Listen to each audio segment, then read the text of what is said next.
மனுஷன் குரங்குலேருந்து தான் வந்தான்னா ஏன் இப்போ இருக்கிற குரங்கெல்லாம் மனிதர்களாக மாறுறதில்ல அப்படின்ற கேள்வியை நிறைய பேர் ஒவ்வொரு வீடியோலையும் முன் வச்சுக்கிட்டே இருக்கீங்க. இப்போ என் கையில் இருக்க இந்த book the origin of species அப்படின்ட்டு சார்லஸ் டார்வின் எழுதின நிறைய புத்தகங்களை ரொம்ப ரொம்ப முக்கியமான ஒரு புத்தகம் இது. இந்த புத்தகத்துலையும் சரி, அவரோட மொத்த வாழ்நாளையும் சரி, டார்வின் எங்கேயுமே மனிதன் குரங்குலேருந்து தான் நேரடியாக தோன்றான் அப்படின்னு குறிப்பிடவே இல்லை. அப்படி இருந்துமே நீங்கள் பார்க்குறீங்களா, இதெல்லாம் அவரை பற்றி வரையப்பட்ட கேலிச்சித்திரம். அவர் வாழ்ந்த காலத்திலேயே இந்த மாதிரி நிறைய கேலிச்சித்திரங்களை வரைஞ்சி பல பத்திரிகைகள் அவரை ரொம்ப காயப்படுத்துச்சு. அது ஒரு பக்கம் இருக்கட்டும். உண்மையாகவே மனிதன் குரங்குலேருந்து நிறையா வரல அப்படின்னா அப்போ எதுலேருந்து தான் வந்தான் அப்படின்னு அறிவியல் சொல்லுது. பரிணாம வளர்ச்சின்றது உண்மைதான்னா ஏன் இப்போ நாம் பார்த்துட்டு இருக்க உயிரினங்கள் எதுவும் இன்னொரு உயிரினமாக பரிணமிக்கவே இல்லை? குறிப்பாக குரங்கு ஏன் மனிதர்களாக இன்னும் மாறவே இல்லை? அதே போல் நாம் மனிதர்களாக இப்போ மாறிட்டோம். நாம் இத்தனை ஆண்டுகால வரலாறு நமக்கு தெரியும், மனிதர்களாக இத்தனை வருஷம் இருந்திருக்குன்றது நமக்கு தெரியும். ஆனால் இன்னும் நாம் ஏன் இன்னொரு உயிரினமாக மாறவே இல்லை அப்படின்றலாம் பற்றி தான் தெளிவாக இந்த வீடியோவில் பார்க்க போகிறோம். அதோட நம்ம கண்ணு முன்னாடியே நடந்துகிட்டு இருக்கக்கூடிய நம்மளோட பரிணாம வளர்ச்சியையும் மற்ற உயிரினங்கள் ஏற்பட்ட பரிணாம வளர்ச்சியும் ஆதாரத்தோடு நிரூபிக்க போகிறேன். வாங்க தெரிஞ்சுக்கலாம்.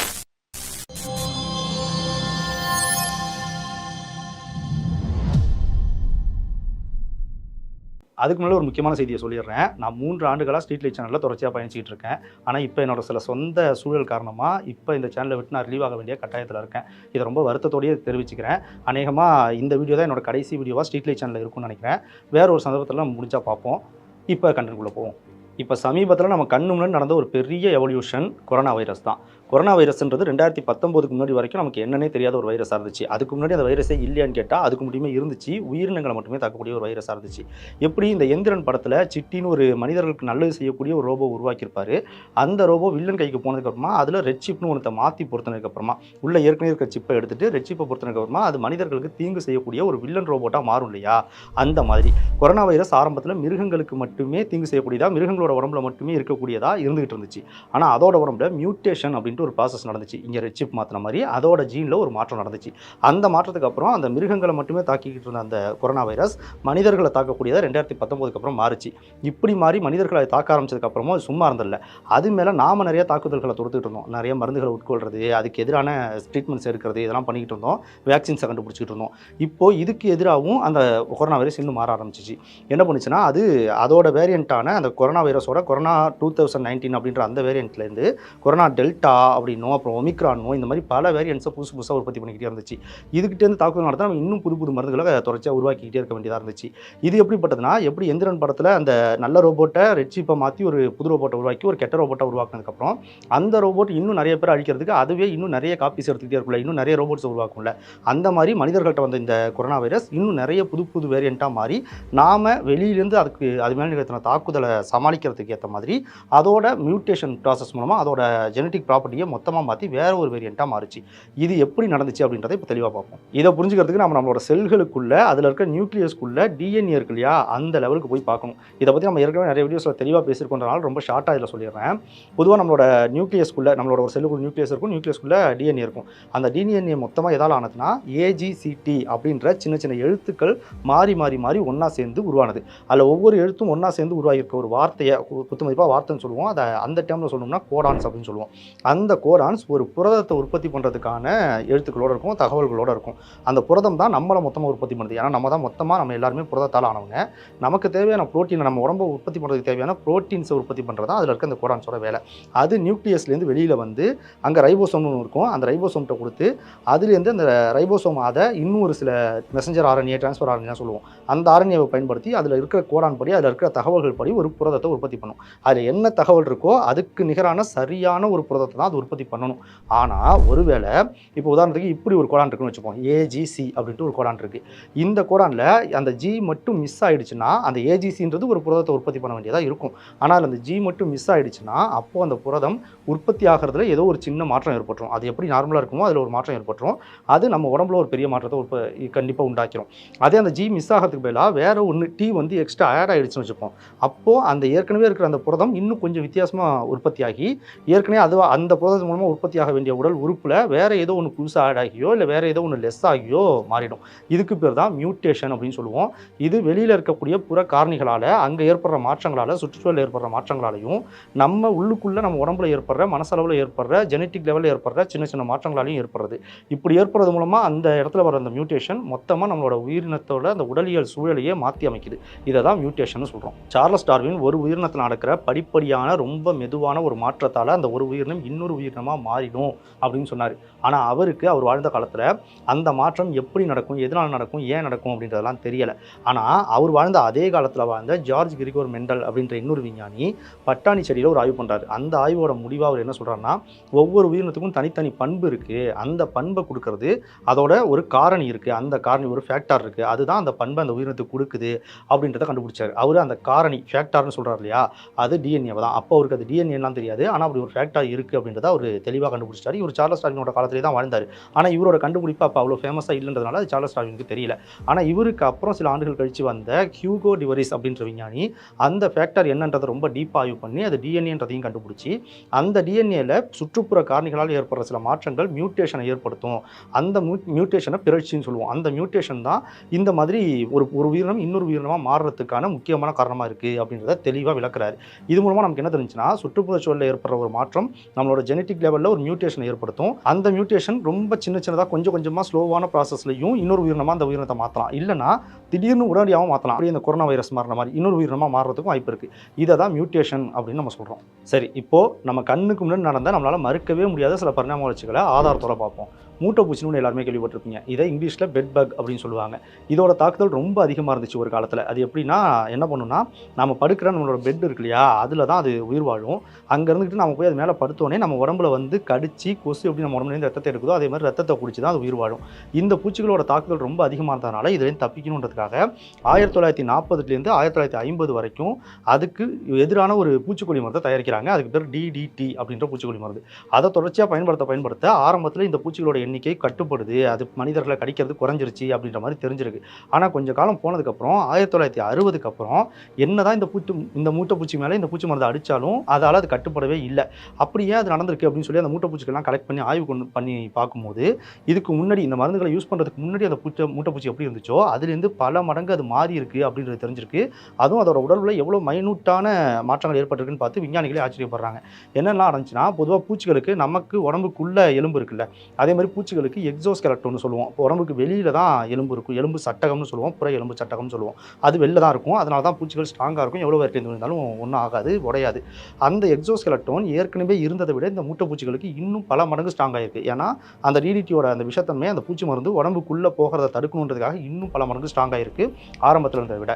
அதே மாதிரி அதோட உடம்புக்குள்ள உள்ள நர்வ் செல்ஸ், நரம்பு செல்கள் இருக்கு இல்லையா, அதெல்லாம் இன்னும் அதிக மீள்தன்மை உடையதாக மாறி இருந்திருக்கு. ஏன்னா அந்த பூச்சியோட அந்த டிடிடி போயிட்டு அந்த பூச்சி மருந்து அந்த பூச்சியோட நரம்பு செல்கள் தான் அதிகமாக தாக்கியிருக்கு. அதனால அதுங்க மீள்தன்மை உடையதாக மாறி இருந்திருக்கு அப்படின்னு தெரிய வந்திருக்கு. அது மட்டும் இல்லாமல் இந்த டிடிடியோட அந்த பூச்சி மருந்துக்கு அதோட அந்த விஷத்தன்மைக்கு எதிரான என்சைம்ஸ் எல்லாம், அதால் தாக்கப்பட்டாலும் எந்த பாதிப்பும் ஏற்படாத மாதிரியான என்சைம்ஸ் எல்லாம் இந்த பூச்சியோட உடம்புல இயல்பாகவே சுரக்க ஆரம்பிச்சிருக்கு அப்படின்றத கண்டுபிடிக்கிறாங்க. இதுலேருந்து மூட்டைப்பூச்சி இதுக்கு முன்னாடி எப்படி இருந்துச்சோ அதுலேருந்து வெளிப்புற காரணிலேருந்து அது மேலே ஒரு தாக்குதல் நிகழுது. அதாவது நம்ம டிடிடியை பயன்படுத்துகிறோம். அந்த டிடிடியால் முதல்ல அது பாதிக்கப்பட்டாலும் அதுக்கப்புறம் உயிர் பழிச்ச பூச்சிகள் எல்லாம் அந்த டிடிடிக்கு எதிரான அதோட உடல் தன்மையை எதிரானதாக மாற்றிக்குது அப்படின்றது தெரிய வந்திருக்கு. ஸோ நம்ம கண்ணு முன்னாடி நடந்த மிகப்பெரிய ஒரு மியூட்டேஷன் இது. அதுக்கப்புறமா என்ன பண்ண வேண்டியதாக இருந்துச்சுன்னா, ஆரம்ப காலத்தில் நியூயார்க்கில், அந்த காலகட்டத்தில் நியூயார்க்கில் ஆரம்பத்தில் எந்த அளவுக்கு அது எதிர்ப்பு தன்மையோடு இருந்துச்சோ அதை விட இன்னும் பல மடங்கு, கிட்டத்தட்ட 250 முறை இன்னும் ஸ்ட்ராங்காக அந்த மூட்டைப்பூச்சி மாறிடுச்சு அப்படின்றத கண்டுபிடிக்கிறாங்க. அதுக்கப்புறம் டிடிடி ஒர்க் ஆகாதுன்னு சொல்லிட்டு அதை நிறுத்திட்டு இன்னும் வேறு வகையான, இப்போ 250 முறை ஸ்ட்ராங்காக மாறிட்டுல இந்த பூச்சி, இதை கொள்றதுக்கு வேறு வகையான பூச்சி மருந்துகளை உருவாக்க வேண்டிய தேவை அங்கே ஏற்பட்டுருச்சு. அதே போல் ஆப்பிரிக்காவில் யானைகள் பல காலமாக தந்தங்களுக்காக வேட்டையாடப்பட்டு இருந்துச்சு. அதுவும் குறிப்பாக 1977லேருந்து 1992 வரைக்கும் அங்கே உள்நாட்டு போர் நிலவுது. அந்த உள்நாட்டு போரை சமாளிக்கிறதுக்கு நிறைய பணம் தேவைப்பட்டிருக்கு. அங்கே போர் புரிய வீரர்களுக்கு உணவு கொடுக்கறதுக்கெல்லாம் நிறைய பணம் செலவாகும் அப்படின்றதுக்காக அதுக்காக யானைகளை நிறைய கொன்று அதோட தந்தத்தை வெட்டி எடுத்து ஏற்றுமதி பண்ணிக்கிட்டே வந்திருக்காங்க. இப்படியே பண்ணதுக்கப்புறமா அந்த போர் முடிய போகிற நேரத்தில் கொரங்கோ அப்படின்ட்டு ஆப்பிரிக்காவில் கென்யாவில், அந்த சதன் கென்யாவில் ஒரு நேஷனல் பார்க் இருக்குது. அங்கே இருக்கக்கூடிய பெரிய மிருகங்களில் 90% வேட்டையாடி அழிச்சிட்டாங்க அப்படின்றது தெரிய வந்திருக்கு. இந்த போருக்கு அப்புறமா அங்கே பிறந்த யானை குட்டிகளில், பெண் யானைகளில் கிட்டத்தட்ட 4 பெண் யானை குட்டி பிறக்குது அப்படின்னா அதில் 2 தந்தம் இல்லாமல் தான் பிறந்திருக்கு. பொதுவாகவே பெண் யானைகளுக்கு தந்தம் இருக்காது அப்படின்னு நீங்கள் நினச்சிங்கன்னா அப்படி கிடையாது. ஆப்பிரிக்க யானைகளில் ஆண் யானைக்கு பெரிய தந்தம் இருக்கும், ஆனால் பெண் யானைக்குமே தந்தம் இருக்கும். ஆனால் அங்கே இந்த போருக்கு அப்புறமா பிறந்ததில் பெண் யானைகளில் 4ல் 2 தந்தம் இல்லாமல் பிறந்திருக்கு. அதே மாதிரி வயது வயது வந்த பெரிய யானைகளில் 200 இருக்குன்னா அதில் 51% யானைகளுக்கு தந்தம் இல்லாமல் தான் இருக்குது அப்படின்றது தெரிய வந்திருக்கு. அப்புறம் 2005லேருந்து 2015 வரைக்கும் அங்கே உள்ள யானைகளை கணக்கெடுத்தப்போ அங்கே வாழக்கூடிய யானைகளில் கிட்டத்தட்ட ஆண் யானைகளில் பார்த்தோம்னா 5 யானைகளுக்கு ஒரு யானைக்கு தந்தம் இல்லை அப்படின்னும், பெண் யானைகளில் 4 யானைக்கு ஒரு பெண் யானைக்கு தந்தம் இல்லை அப்படின்றது தெரிய வந்திருக்கு. இந்த போருக்கு அப்புறம் யானைகள் கொஞ்சம் கொஞ்சமாக அதோட தந்தத்தை இழந்தும் தந்தம் இல்லாமலும் பிறக்க ஆரம்பிச்சிருக்கு அப்படின்றத உறுதிப்படுத்துகிறாங்க. இப்போ உங்களுக்கு ஒரு சந்தேகம் வரலாம், யானைகள் தந்தம் இல்லாமல் பிறக்குது அப்படின்றது ஓகே, ஆனால் மனிதர்கள் அதை தந்தத்துக்காக தான் வேட்டையாடுறாங்க அப்படின்றது யானைகளுக்கு எப்படி தெரிஞ்சிச்சு அப்படின்னு உங்களுக்கு தோணலாம். யானைகளுமே நம்மளை மாதிரி சமூகமாக வாழக்கூடிய ஒரு விலங்குகள் தான். அதில் ஒரு 5லேருந்து 10 20 அந்த கூட்டத்தில் எத்தனை யானைகள் வேணாலும் இருக்கும். அந்த கூட்டத்தை ஒரு பெண் யானை தான் தலைமை தாங்கி நடத்தி கொண்டு போகும். இப்போ இதுங்க நடந்து போயிட்டு இருக்கும்போது எங்காவது வழியில் ஒரு யானை இறந்து கிடக்கிறத பார்த்துச்சுன்னா, அது இயற்கையான முறையிலோ யாரோ கொன்னோ இறந்து கிடந்துச்சுன்னா, அந்த யானைக்கு பக்கத்தில் மற்ற யானைகள் எல்லாம் போய் நின்று அதோட எலும்பை எடுத்து அதோட மேலெல்லாம் எடுத்து தடவிக்கிட்டு கொஞ்சம் நேரம் அஞ்சலி செலுத்தும், அழுகும். நம்மள மாதிரி தான் அழுகும் அப்படின்றத உறுதிப்படுத்தியிருக்காங்க. இப்படி பண்ணும்போது அந்த யானைகள் தொடர்ச்சியாக இந்த மாதிரி மனிதர்களால் கொல்லப்பட்டு இறந்த யானைகளோட உடல்லாம் பார்க்கும்போது அதில் கடந்த எலும்பு துண்டுகளில் மற்ற எல்லாமே இருந்திருக்கு.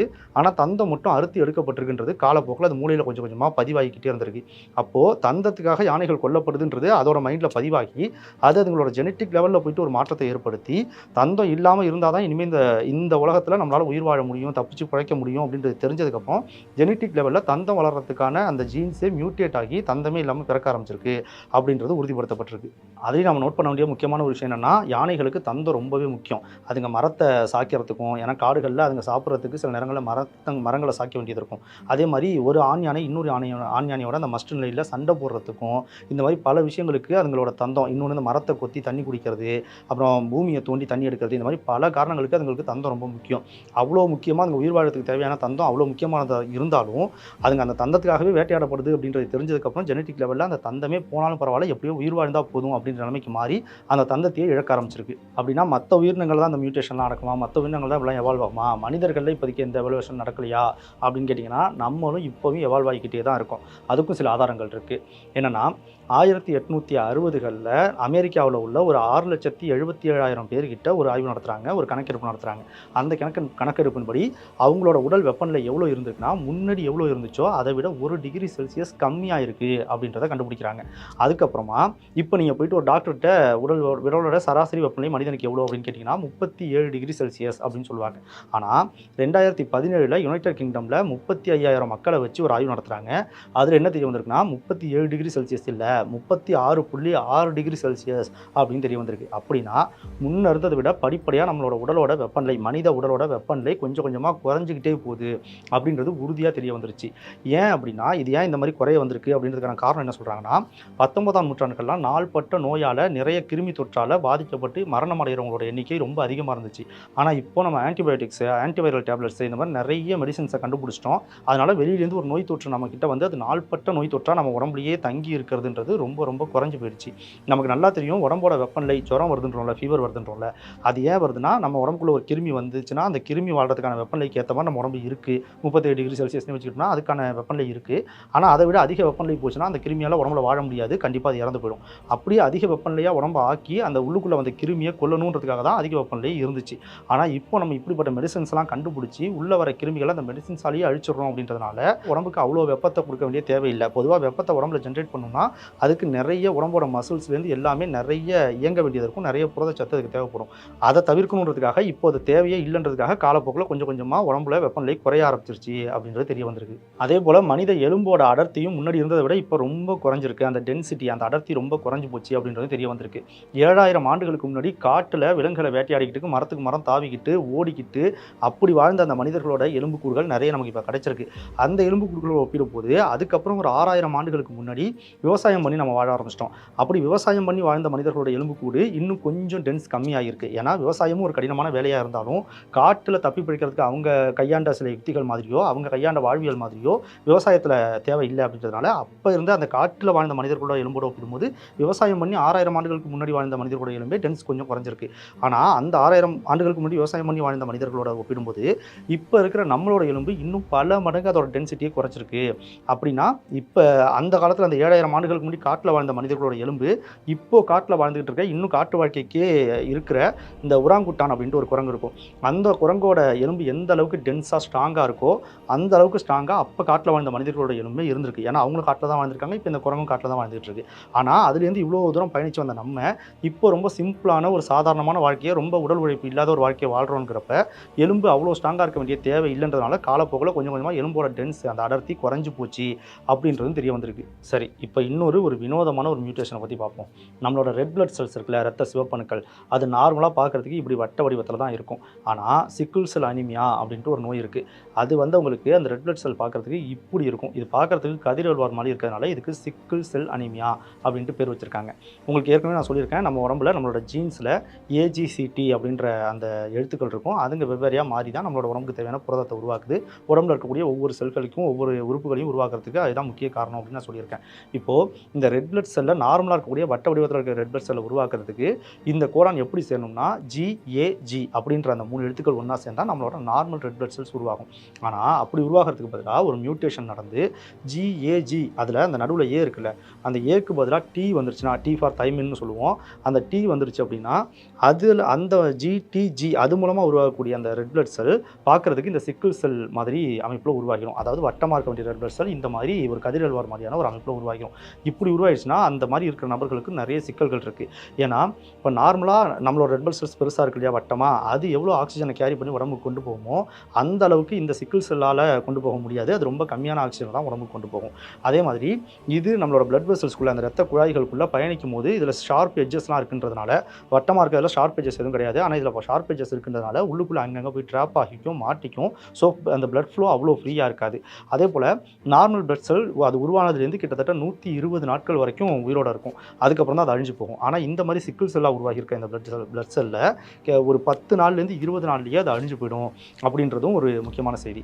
இப்படியெல்லாம் இருக்கிறதுனால இந்த நோயால் பாதிக்கப்பட்ட மனிதர்கள் அதிகமாக ஆக்சிஜன் கிடைக்காத பெரிய உயரமான மலை மாதிரியான பகுதிகளில் இருக்கக்கூடாது அப்படின்னு சொல்கிறாங்க. இது ரொம்ப கம்மியான நாள்லேயே அழிஞ்சாலும் அதை தொடர்ச்சியாக அவங்களோட எலும்பு மஜ்ஜை போன் மேரோ உற்பத்தி பண்ணிக்கிட்டே இருக்குன்றனால அது அழியிறது அவ்வளோ ஸ்பீடாக இருக்குன்றது ஒன்றும் பெரிய பிரச்சனை இல்லை.